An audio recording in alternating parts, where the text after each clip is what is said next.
Caitlin Clark just walked away from Nike. The WNBA brightest star, the rookie who turned women's basketball from an afterthought into a prime-time attraction, has cut ties with the biggest brand in sports, and this isn't some quiet separation buried in the fine print of a press release. No, this is a breakup that has sent shockwaves through the sports world, because Caitlin Clark wasn't just another athlete on Nike's roster. She was the athlete, the golden girl, the ratings rocket, the one who turned arenas from half-empty into sellouts. She was supposed to be Nike's answer to LeBron, Serena, and Tiger, a generational star you build empires around, and yet instead of elevating her, Nike fumbled the bag. The deal was supposed to be a slam dunk. Clark comes into the WNBA after rewriting the college record books in Iowa, with audiences in the millions tuning in to watch her play. If you're here for the real story and not to filter version, subscribe. And if you're sticking around for the next meltdown, you better definitely subscribe.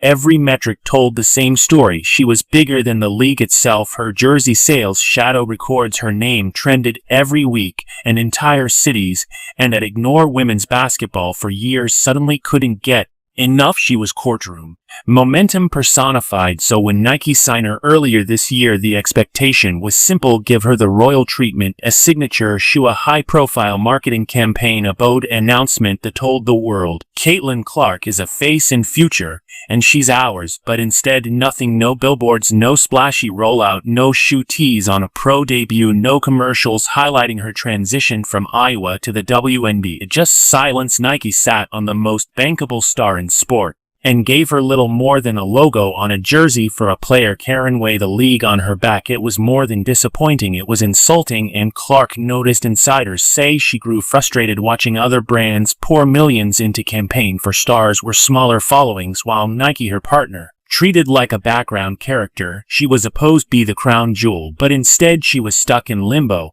And if there's one thing Clark has proven both on and off the court, is that she doesn't play the waiting game by cutting ties with Nike. Clark to send the loudest message possible: respect me or lose me an employee. Asians are massive because Caitlin Clark isn't as a star athlete. She's a cultural force. When she steps on court, TV ratings double. When she plays on a road, ticket prices spike.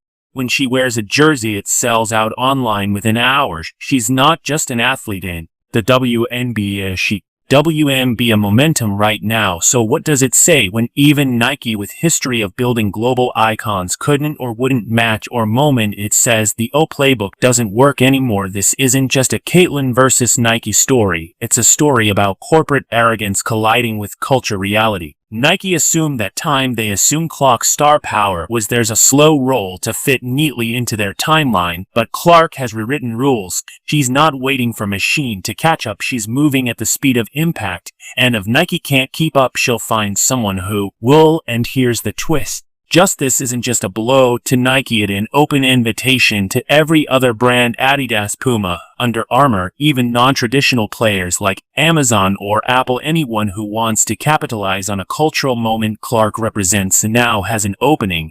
And they will make the same mistake, because if Nike lost Caitlin Clark, they didn't just lose an athlete, they lost a chance to own the most important movement in women's sports in decades. They lost the one player who could define their brand for a new generation.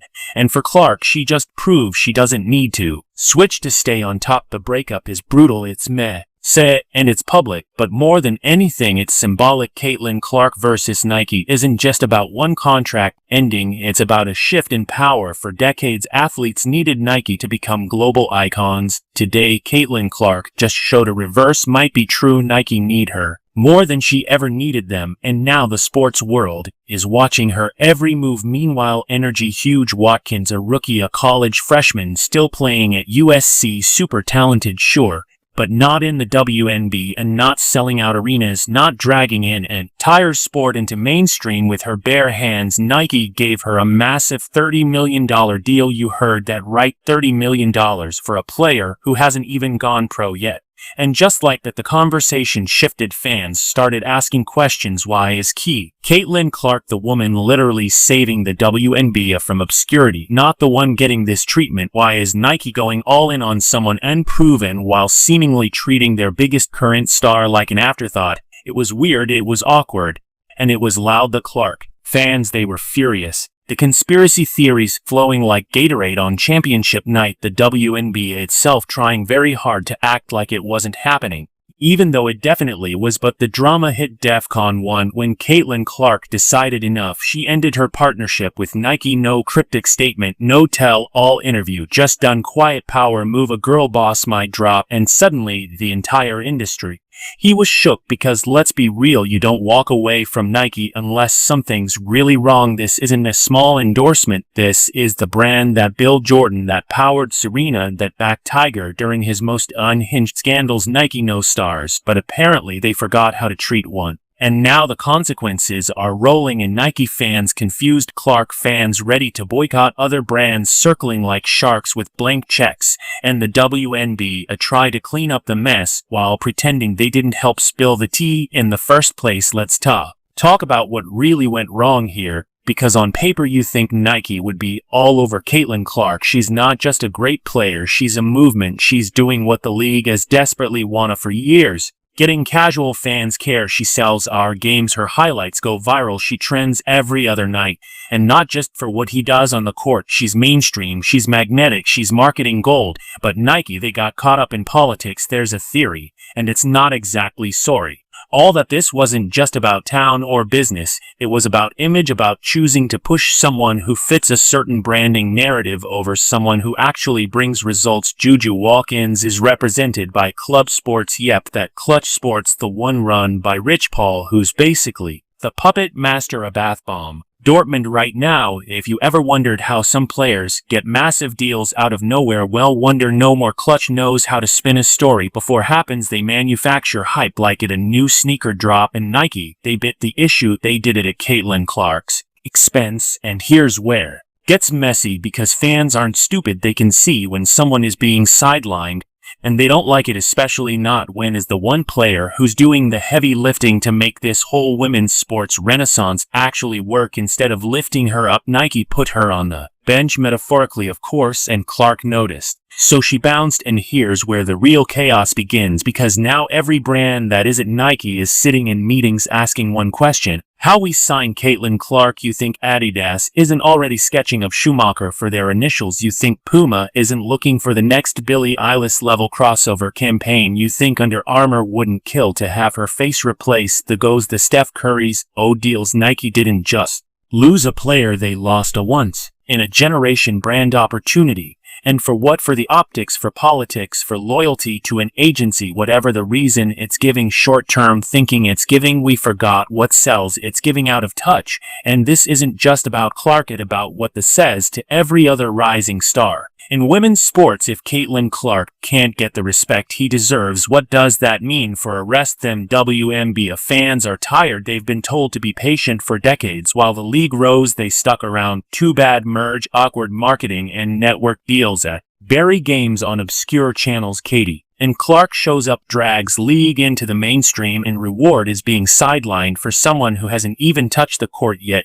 No, the patience has gone. Let's not ignore the cultural elephant in the room either. Clark's appeal is broad. She's not edgy, she's not controversial, she's just really good at basketball, and people like watching a play. Brand should be tripping over themselves to align with that, but instead is like there's a deliberate choice to downplay her success, like she's too popular too fast, and that makes people uncomfortable. And listen, Juju Watkins is great, she deserves, but this didn't need to be an either-or situation. You can promote one without erasing the other. The fact that it feels like a trade-off, that's the real problem. It's giving jealousy, it's giving insecure, it's giving we didn't expect to be this big and now we don't know what to do. So Nike fumbled bet. Leanne, if you think they're not panicking behind the scenes, please, their entire marketing department probably hasn't slept since the news broke. Meanwhile, Caitlin Clark is out here doing what he always does, putting up numbers, making history, and doing all that unbother Midwestern I dropped 30 cool energy.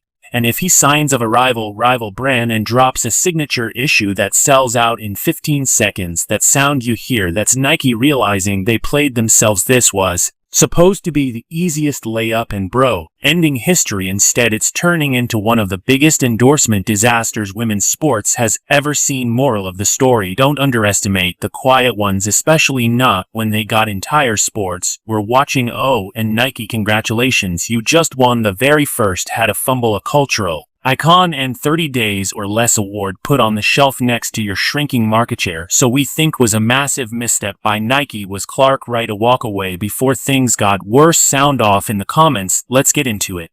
And don't forget to subscribe for more deep dives into the beautiful chaos of celebrity drama, sports scandals, and corporate meltdowns, because you know there's always more where that came from. See you in the next mass. Caitlin Clark was supposed to be the league's ultimate cheat code bill abroad, the women's game, but faster, cleaner, less dramatic, a pure engine of growth. You don't even like basketball to see it. This woman moves the cultural dial. She's the reason entire families are tuning in, the reason scalpers are selling courtside seats like it's called tequila.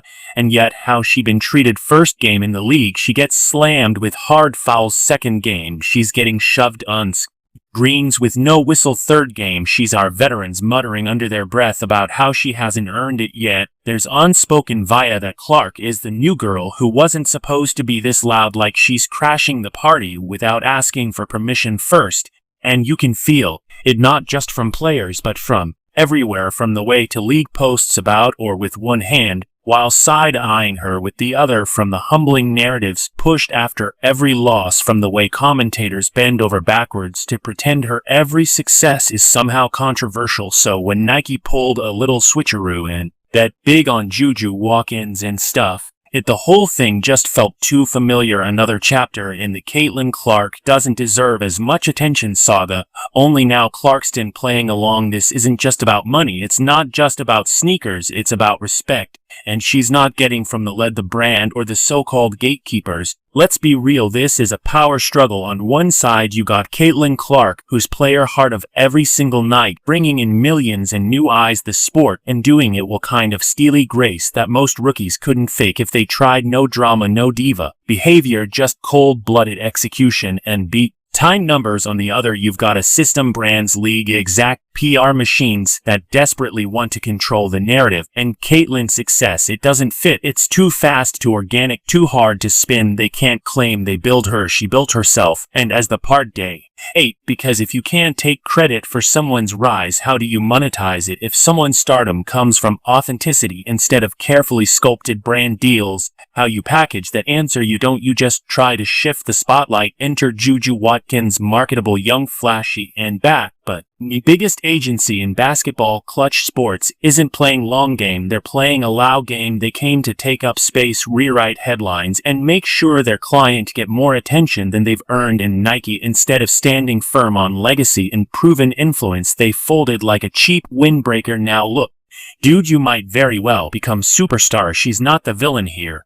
But when you prop her up while sidelining a player who's already carrying a spore on her back, you're setting her up to fail. She's out of $30 million deal and hasn't played a second of pro basketball. The pressure is unreal. Every missed shot screwed, denies every bad game amplified, and every comparison to Caitlin Clark unavoidable. That's not empowerment, that's a trap, and Nike walks straight into it. You know who isn't confused right now? Adidas, Under Armour, Puma. Even New Balance is probably the boards. Like, can we get her into some lifestyle trainers and call it a day? They all see the writing on the wall. Clark is a moment. She's not hype, she's not potential, she's results. And if Nike doesn't want her, they'll happily take her. Imagine the first Clark signature shoe drop with Adidas Sleep. Design, accessible pricing, and a Bill Not Bought campaign tagline. People would eat that up. Moms, teens, dads, former college athletes, everybody. Nike had that in the palm of their hands, and they let it go. Because they didn't just underestimate Caitlin fan base, they underestimated the cultural shift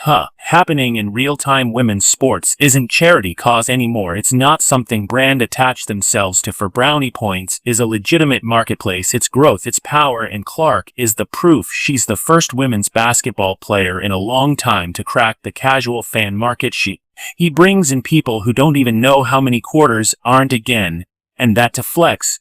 but apparently is not the kind of flex Nike respects. Instead, they're chasing potential when they should be building empires. Let's talk missed opportunities. Nike could have launched a Clark Lead Next Generation campaign, celebrating how she's reshaping the game. They could have done a Joke You Freeze. They could have done crossover content with male athletes tapping into both audiences' signature shoe Easy Street Work Labs even easier.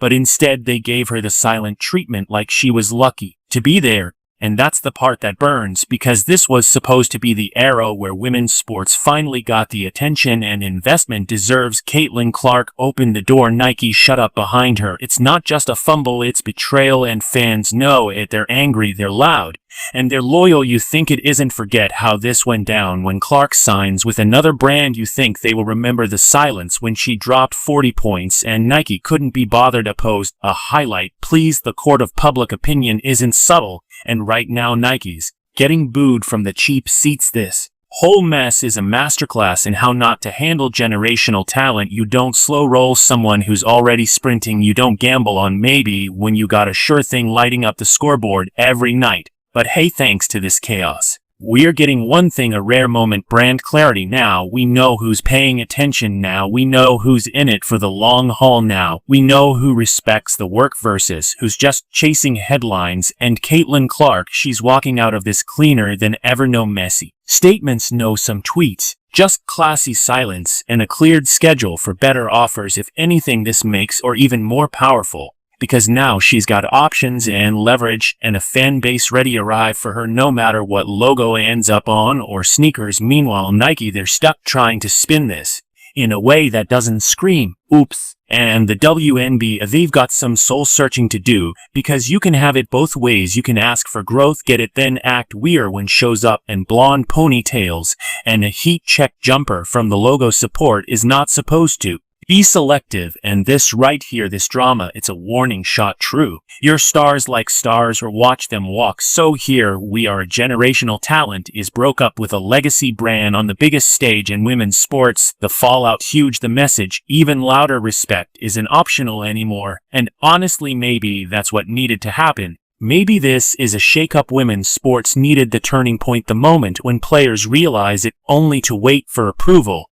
They can demand it, and if it doesn't come, they'll move on, because the era playing nice to be like that's over. This is the era value of ownership, of knowing your worth. So to Caitlin Clark, we say good for you, and Nike, good luck explaining this one of the next key quarterly meeting. What just happened with Caitlin Clark, it's not a blip, it's not some behind-the-scenes creative differences type of thing. It's a cultural shift. Serve ice cold when a player this big with as much momentum walks away from a global titan of sports branding. That's not just break up, that a shot at the bow is the athlete equipment of walking off stage, made concert in hand, while the crowd chants your name, and the silence from Nike since deafening. No spin, no mutually beneficial parting of ways, no farewell posts on social media with black and white photo, and I thank you for everything, just ghosted. They're acting like the breakup never happened, like if they pretend hard enough maybe no one noticed. The biggest women's basketball star the world just exit stage, left her head high and their brand nowhere on her feet.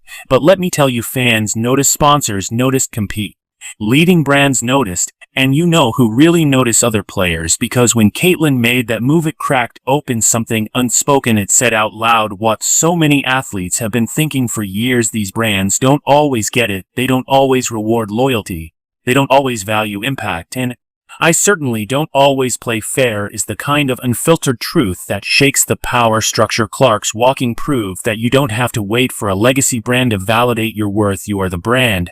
And when you are the brand, you don't chase respect, you choose. We're playing your flag. Meanwhile, Nike's PR team is probably try and figure out how to frame this as part of their evolving vision. Please, you had to face a women's sports in your corner. You had the storyline, you had the performance, you had the audience, and somehow you still dropped the ball. Let's be generous for a second. Maybe Nike thought they could play both sides, build Juju as the future while quietly keeping Caitlin around as reliable asset. But here's the thing about quietly keeping a superstar: they don't stay quiet, not when they're doing all the work. And is not just about the shoes either. Let's talk exposure, marketing narrative, where the magazine covers the hero campaigns, the courtside at play, Osman during her debut game. If this were a male athlete, we'd be drowning in brand content, commercials, cameos, cinematic slow-mo reels set to dramatic voiceovers.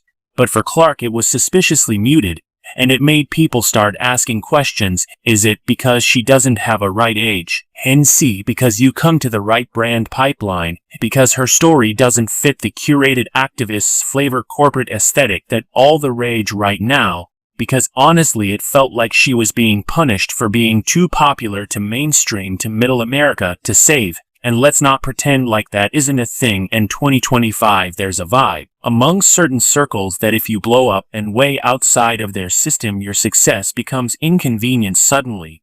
It's not worth celebrating, it's worth controlling, or worse, ignoring.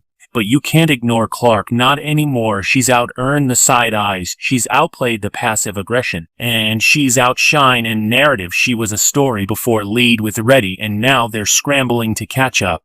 And what about the WNBA itself? How are they handling all this? Honestly, not well. Let's just call it. The league is in its insecure boyfriend era. On one hand, they desperately want Clark star power. They need it. She's giving them numbers they've never seen, sellouts, national coverage, interview requests from late-night shows. She's the biggest pop culture crossover they've ever had, but on the other hand, they're weirdly salty about it. They don't want her to overshadow the other players. They want growth, but they want evenly distributed. As a sports fandom is a group project, and clocked in to show up, finish the presentation, and get them all in a way. It's petty, it's political, and it's deeply short-sighted, because growth isn't always tidy. It doesn't follow committee-approved plans. Sometimes it's one player lighting a match and everyone else benefiting from the heat, and Clark has been that fire. So why try to smother? Why downplay her when she's literally putting your league in conversations? It's never been par. Before the Nike deal going sour does exposes the same right has been festering under the surface. Reluctance select women's sports be big, loud, lucrative, culture shifting, a fear. What happens when the attention comes too fast to reel and isn't fully under their control? But here's the tea. Caitlin Clark doesn't need a way for permission anymore. She beyond prove yourself stage. She proved it. She brought the numbers. She pay hockey arenas. She changed the conversation, and now she's in pick a brand that gets it, one that understands her actual value, not deserve good optics potential. And when she signs that new deal with the campaign, the signature shoe, the visibility she earned, even feel the whip ash in real time. And Nike, well, they'll still be pretending it was all part of a plan. Maybe they'll say they wanted her to explore creative freedom, whether they're excited for what comes next. Classic corporate cope. But we'll remember what really happened, because at the end of the day, this was about more than sneakers. It was about who gets to be the face of something real, and Caitlin Clark chose herself. No manufacturer hype, no megaphone agency whispering in boardroom years, just results for performance and power. And if brands and leagues can't figure out how to handle that, that's not a problem, that the system's reckoning. So here we are, one seismic shift, one quiet rebellion, and one league standing on shaky ground. Because if Clark can walk away from Nike, she can walk away from anybody. And suddenly everyone's on notice. Think we are watching the downfall of a huge deal. Now we are watching the rise of a new playbook. Athletes are done being grateful just to be chosen. The new era is about choosing yourself and building the empire around you. And if Caitlin Clark's leading the charge, you'd better keep up. So we think, didn't Nike fumble the biggest bag in sports marketing? Or are they playing a for DHS game that only they can see who's the brand that you're partner with? Clark, Adidas, Under Armour, some underdog about a glow up? Tell me in the comments. Let's light this conversation.